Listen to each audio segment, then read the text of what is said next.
Life is to be lived. Lived before you die. Don't waste a second of this precious gift. You're here for a reason. Never stop asking why. The best and most beautiful things in the world cannot be seen or even touched. They must be felt with the heart. Here are 7 things I need to tell you about life. Number 1, life is not meant to be so serious. Make time for fun, for joy, for play. Alan Watts once said, "This is the real secret of life, to be completely engaged with what you are doing in the here and now. And instead of calling it work, realize it is play. Don't trust anyone that tells you life has to be serious. Don't believe anyone that says there is no time for fun, joy, laughter in every or any day. When you are young, life is nothing but fun. The important lesson most of us adults still need to learn is that life is not meant to be so serious. We can easily forget that our lives do not last forever. This is why it is important to remind yourself one day, you, like all other humans, will die. When we remind ourselves of our certain death, when we remind ourselves of the fact that we do not know when it will all end, when we really take that in, the impermanence of it all, maybe then, we can start taking everything a little less seriously. Most people are struggling so hard to get the job, to get the extra money so they can impress people who they really don't like. And those people really don't care about them or about any of that anyway, because they're doing the same thing. Searching for one achievement, that one amount of money that will make everything better. But money doesn't make us feel worthy. Only we can do that. Maybe we don't need to stress so much about our weight, our skin, our bank account, or what other people think of us. I challenge you to look at life not as a struggle or a strain or a destination that is somewhere else needing to be reached, but a journey, a challenge to see how much joy you can squeeze out of every day. Then, whether or not you get the big house or the fancy car, it won't matter, will it? Because no matter what happens, you will have what most don't. 3 things money can never buy: joy, peace, and passion for life. Create a life that feels good on the inside, not just one that looks good on the outside. It is during our darkest moments that we must focus to see the light. Number 2, circumstances will never define you unless you decide to let them. Let me tell you a little life fact. If you are blessed enough to reach adulthood, there is a 100% chance, yes, 100% chance that life will dish you up some things that you did not plan for, nor did you want in your life experience. These things are called character building moments, life lessons, challenges sent, maybe to give your life more meaning, maybe just something you need to deal with in your own time, in your own way. Wayne Dyer once said, "If you change the way you look at things, the things you look at change." When you change the way you look at these life challenges, sometimes you will find they are not problems or misfortunes, but redirections, sometimes blessings. Maya Angelou said, "You may not control all of the events that happen to you, but you can decide not to be reduced by them." Don't fight against life. When challenges come, as I guarantee they will, see if you can continue to give your best to the present moment in front of you. Be open to the fact that you do not know how anything will turn out, including this hard moment in front of you. Trust that it was for the best for you or for someone else.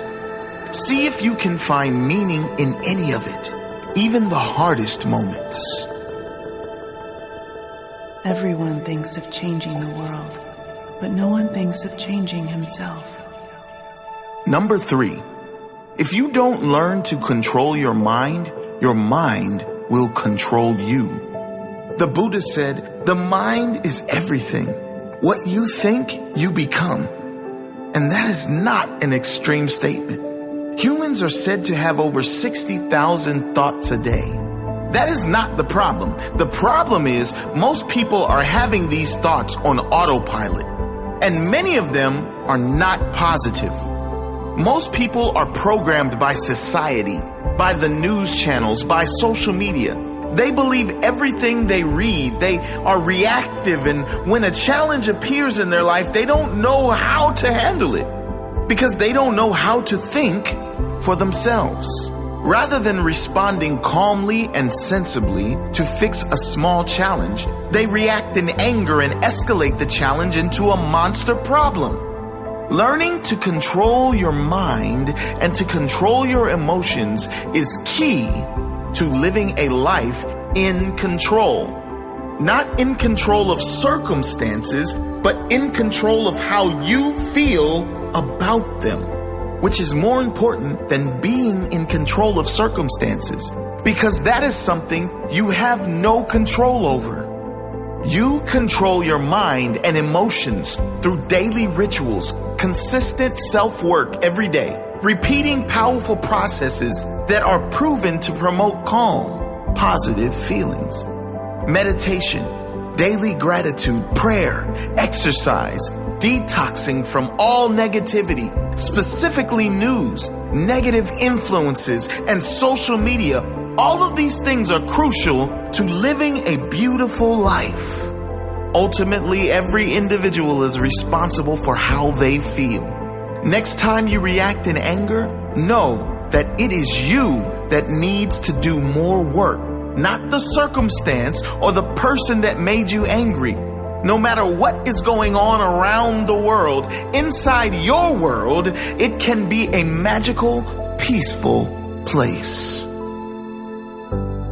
If you're not going with the flow, you're going too slow.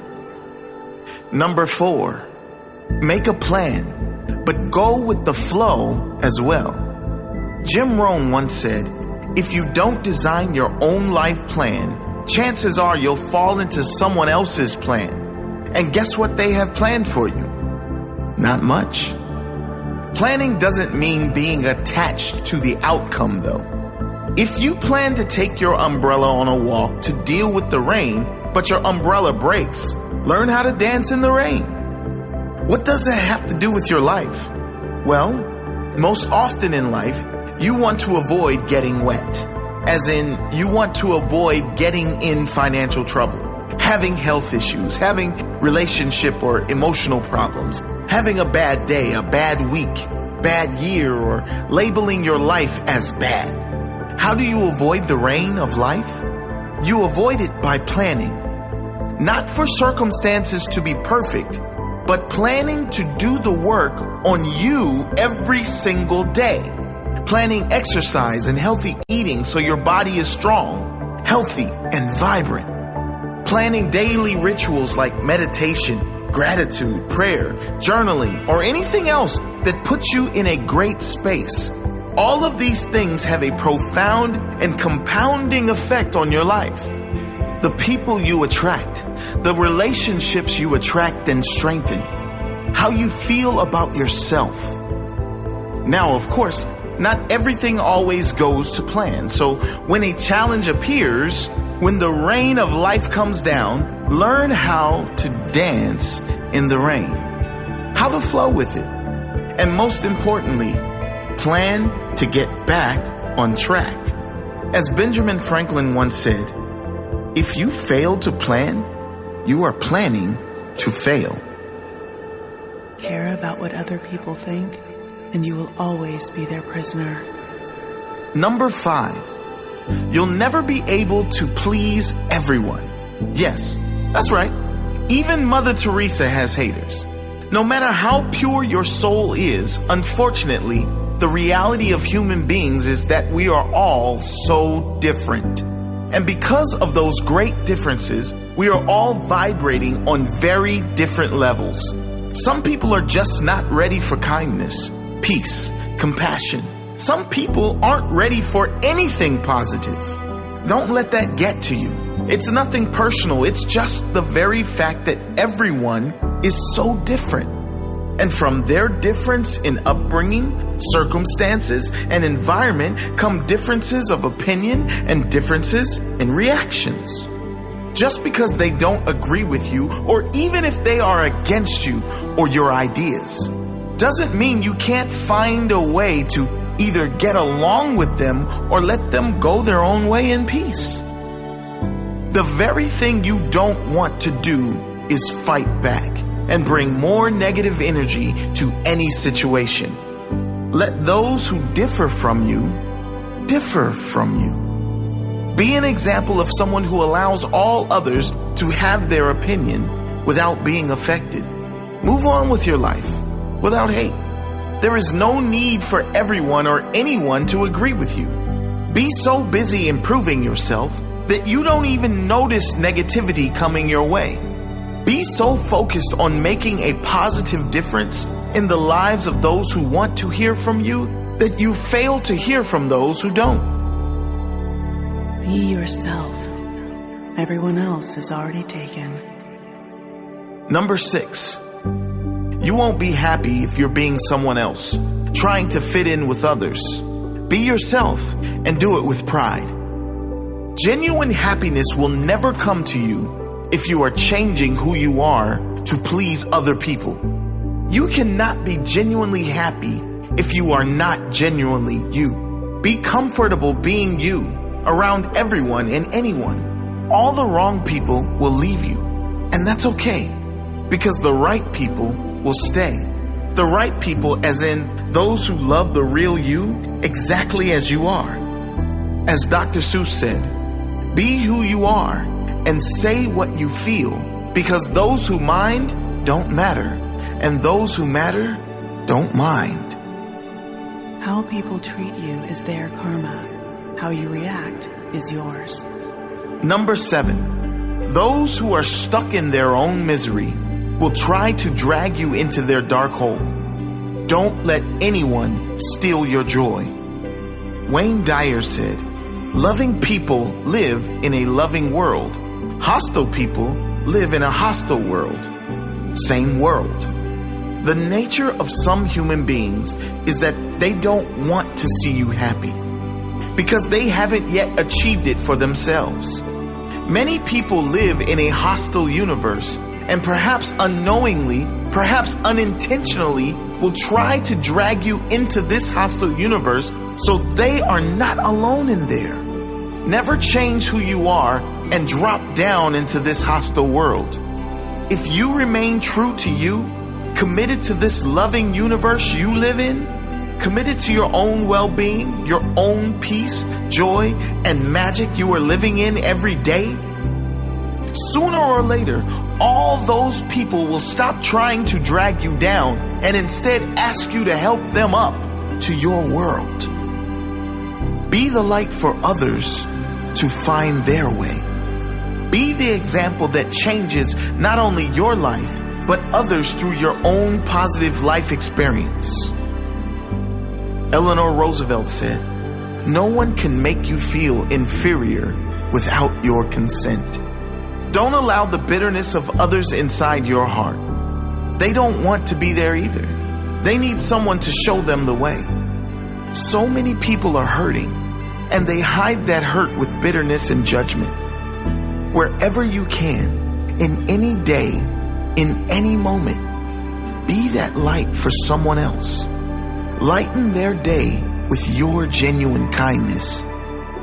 Even if they don't give it back, be a positive example for this world.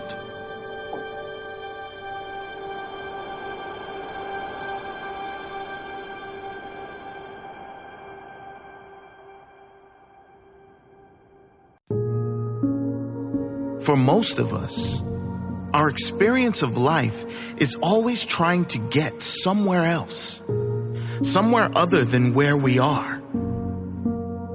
We're trying to make it, to achieve something that will make everything better. We're all trying to get that person, that house, that job, that award, that thing that will change everything. Very few of us are present. Very few of us enjoy the moment we are actually living in, because most of us are hoping for some better future moment. Somewhere else that is not here. Somewhere else that is better than this moment. But what if there is nowhere else?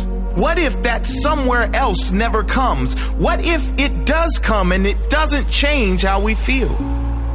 What if we achieve everything we believe we want, yet still feel empty? What if that place we are all seeking is really only a feeling? What if we could stop seeking and start feeling how we want to feel without needing anything? What if that feeling of importance we seek is all an illusion, a construct of the world? Nothing more than our ego trying to compete with other egos. What if we've been playing this human game all wrong our entire lives? What if we would let it all go? Not the striving to be our best, not the wanting to be our healthiest or happiest self, but the ego's never-ending and ultimately impossible search for significance. What if we could be kinder to ourselves? What if we didn't need validation from others, validation from achievements or status or winning? What if we didn't need anything outside ourselves to be happy? What if we didn't need anything outside ourselves to be at peace? To enjoy life now? What if we could focus on what matters, how we feel? The only thing that matters. What if that was all just one decision away? Maybe we should all take a moment to think about it.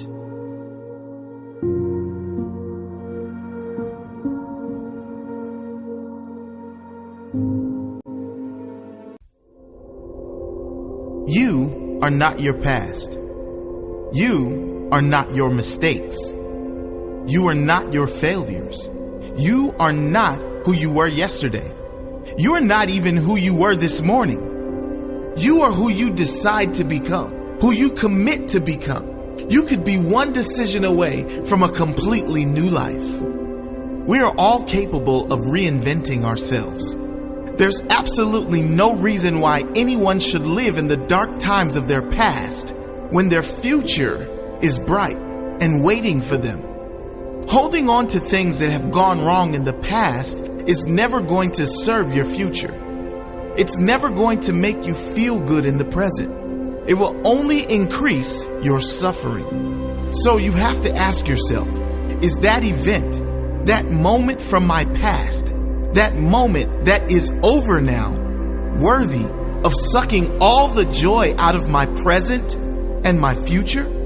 Am I really going to let that moment, that person or event win? Am I really going to let that take away all the joy of my future? Let it go. We all make mistakes. We all do. Those who move on have the greatest chance of joy, both now and in the future. Forgive yourself. Forgive everything and everyone, and feel the weight drop from your shoulders as you walk towards your new life. Repeat to yourself every day, I am not my past. I am not my mistakes. I am not my failures. I am who I decide to become. I am who I commit to become. I commit to become the best I can be. I forgive. I move on. I look forward to the new me. My best is yet to come.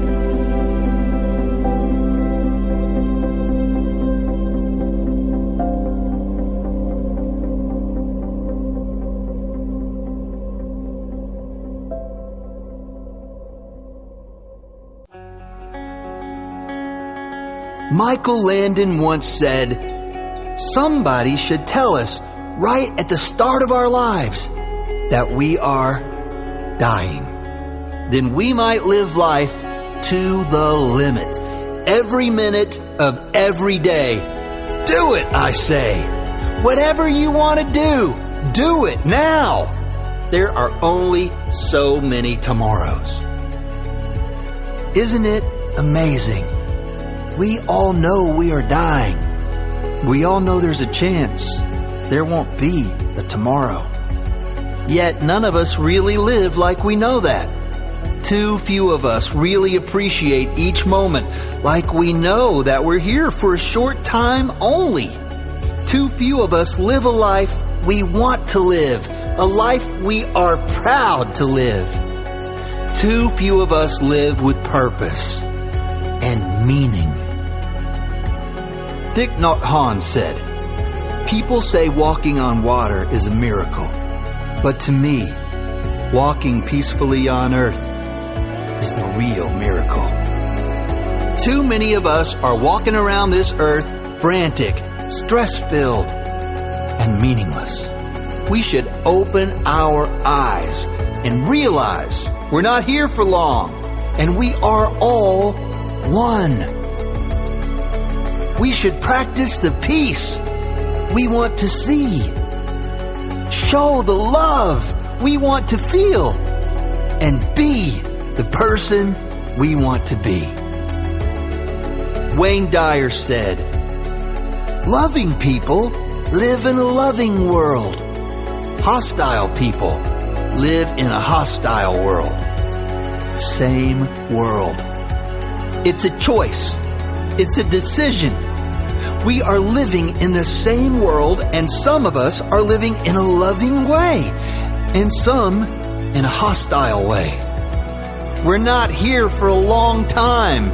Let's make it a joy-filled time. You want more time to yourself? Good! Spend more time by yourself. If it's important to you, it's important to your world. It will make you better. And that will make those around you better too. We should remind ourselves that we are all dying. Never should we carry the burden of hate, of regret, or disappointment. We only have this moment, and this is the only moment we can decide to free ourselves from the past and live fully. Now is the only moment. Reminding yourself that this is a temporary experience frees you from the weight of pressure. Here's a daily affirmation you can try to bring more positivity to your life. Today I will search for blessings. Today I will search for things I can be grateful for. I know I have a lot to be thankful for. I know my life is full of blessings, full of meaning, and full of purpose.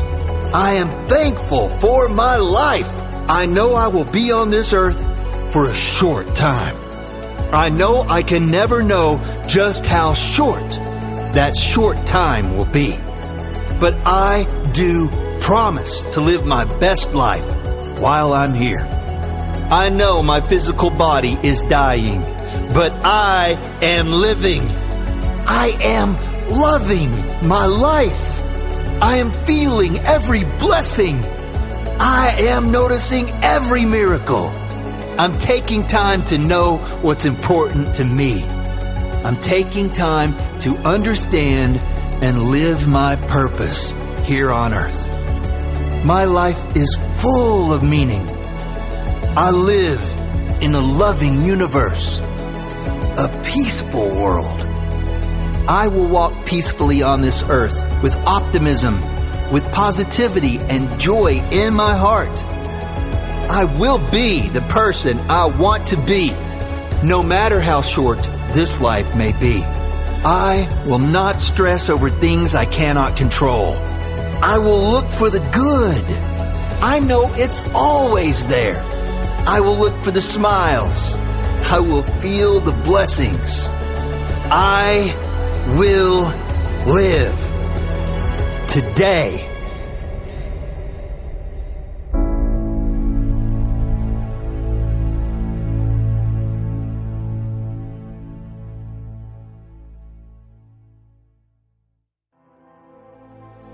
Today, I would like to propose to you a way of living that if you truly live this way, not only will it improve your life almost instantly, but it will improve the lives of everyone you come into contact with.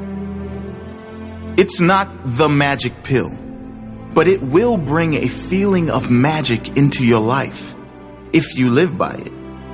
It's not a winning lottery ticket, but if you live by these principles, you won't need a winning lottery ticket or any amount of money, because how you feel will be the reward.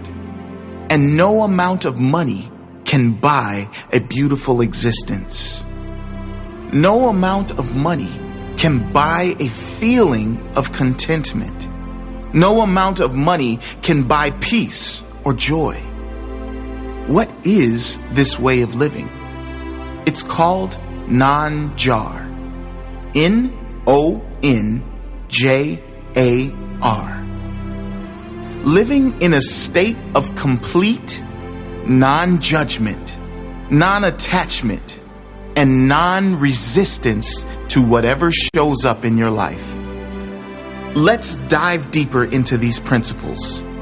If you give me your attention for the next few minutes, I promise it will be a game changer for you. Non-judgment. How often do we, human beings, judge every situation and circumstance that comes into our lives as good or bad? How often have we all judged situations and circumstances we perceived as bad at the time, but really they led to something that ultimately changed our lives for the better? Maybe it was a breakup that was devastating at the time, but when looking back seems like the biggest blessing. Maybe it was a job loss or a difficult time financially that we labeled and judged as bad at the time. But if it did not happen, we would not be in the great position we are in now or doing what we now love. Think of an example in your life where you have judged a situation or circumstance negatively, but it turned out to be a blessing in some way. Think of a time when you've judged a person in some way and looking back, you were wrong to do so. The truth is, we do not know anything. We can judge and label situations all we like, but we do not know anything. We can't possibly know the greater lesson or future blessing any situation has for our life in the moment it happens.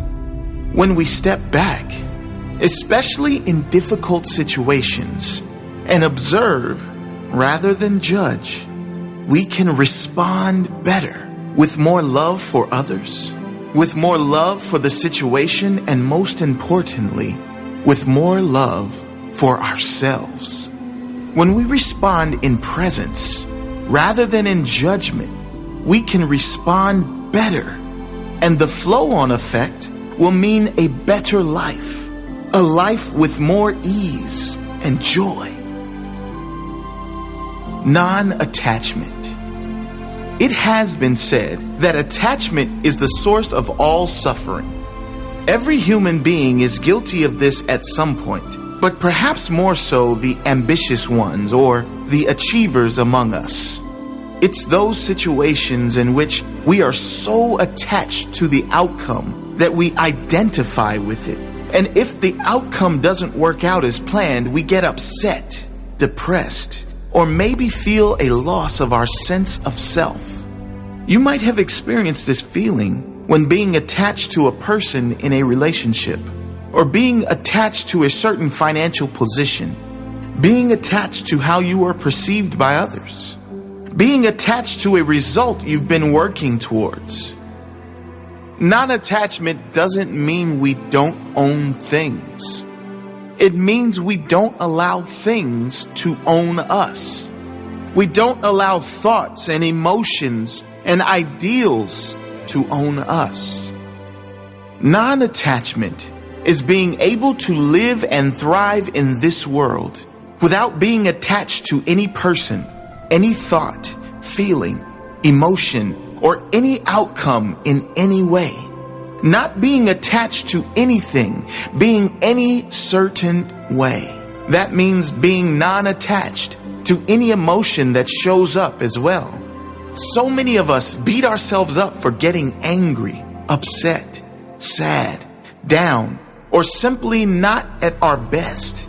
As if the first emotion wasn't bad enough, we punish ourselves for feeling it. Living in non-attachment, we allow the emotion to take place, be witness to it, and watch it dissolve. We witness the emotion, not judge it. Just like non-judgment, living in non-attachment means living with complete freedom and detachment to what happens. Whatever circumstances arrive, you accept them as if you had chosen them. Accepting them does not mean you give up seeking the things you want.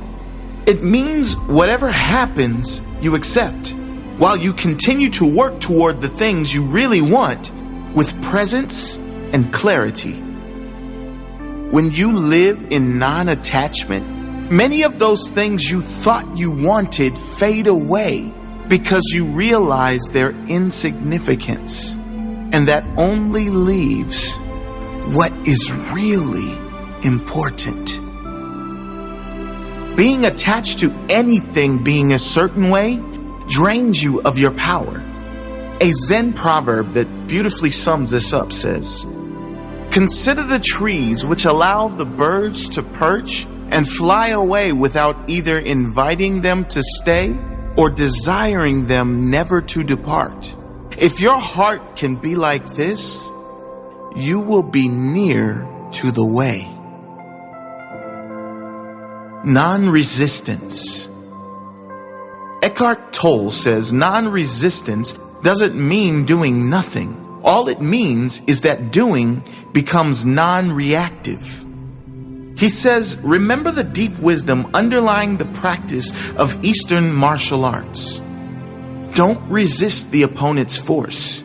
Yield to overcome. Much like non-judgment and non-attachment, living in a state of non-resistance means you do not resist what happens. You no longer fight what is. What could be more draining of life energy than fighting what is? There is nothing. It is why what you resist persists. Fighting against creates more energy for the thing you are fighting against. Letting go, accepting, and importantly, stepping back and being aware of what is actually happening gives you power. Reacting not in anger or resistance, with focus and presence, gives you power to change any situation. When we truly live by these principles, our life and our world around us instantly becomes clearer, with a greater sense of peace and understanding. Everything becomes lighter and our reactions become clearer. It affects not only our life and our immediate surroundings, but the entire planet.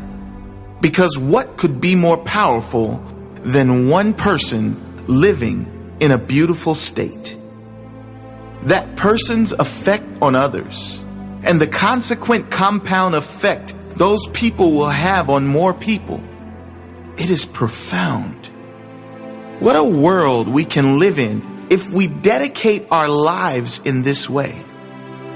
I pray you all give it a try, in full presence, with pure intentions. Many blessings.